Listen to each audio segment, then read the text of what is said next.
The world's biggest climate conference is underway. At the heart of the Amazon, climate leaders have gathered. All of them face some hard truths, broken promises, and record heat. They are discussing how to save the planet's lungs, and there's a rallying cry to save what's left in a rapidly closing window.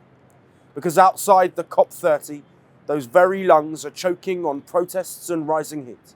Here's everything shaping the global climate summit. COP30, the 30th UN Climate Change Conference, is underway in Belém, Brazil. It's being called one of the most crucial meetings since the Paris Agreement. Why? Because scientists say the window to keep global warming below 1.5 degrees Celsius is almost shut. The World Meteorological Organization released a stark update. The years between 2015 and 2025 are now officially the warmest decade ever recorded.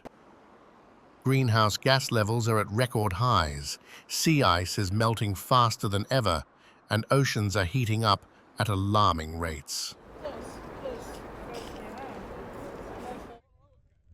Amid these warnings, world leaders launched a Declaration on Information Integrity. 10 countries have already signed it, committing to fight climate disinformation, promote media freedom, and ensure that climate science is communicated accurately. It's the first time a global climate summit has formally addressed the threat of misinformation. But outside the halls of negotiation, protests are growing louder. Indigenous groups and environmental activists clashed with security forces in Belém, accusing world leaders of ignoring forest communities. They say protecting the Amazon isn't just about carbon, it's about people who live there. It was an attempt to get the attention of the government and the UN that are in this space. The only moment the Ministry of Indigenous Peoples contacted me was to ask where I was and to say they needed to talk and calm down because they knew there was going to be an attempt to invade COP30 because we're not in the COP30 space where our relatives are and we need another space. Inside, the debates are intense. Delegates are negotiating on climate finance, how much rich countries will pay and how soon to help developing nations adapt. There's talk of a $1.3 trillion annual target for adaptation and loss and damage funding by 2035. Developing countries, especially in Africa, Asia, and Latin America, say progress on this front will define the credibility of the summit. There's also growing focus on super-pollutants, like methane and hydrofluorocarbons. These are short-lived but extremely potent gases that could offer a faster route to cool the planet. Negotiators hope for new pledges to cut these emissions drastically in the next decade. But global politics looms large.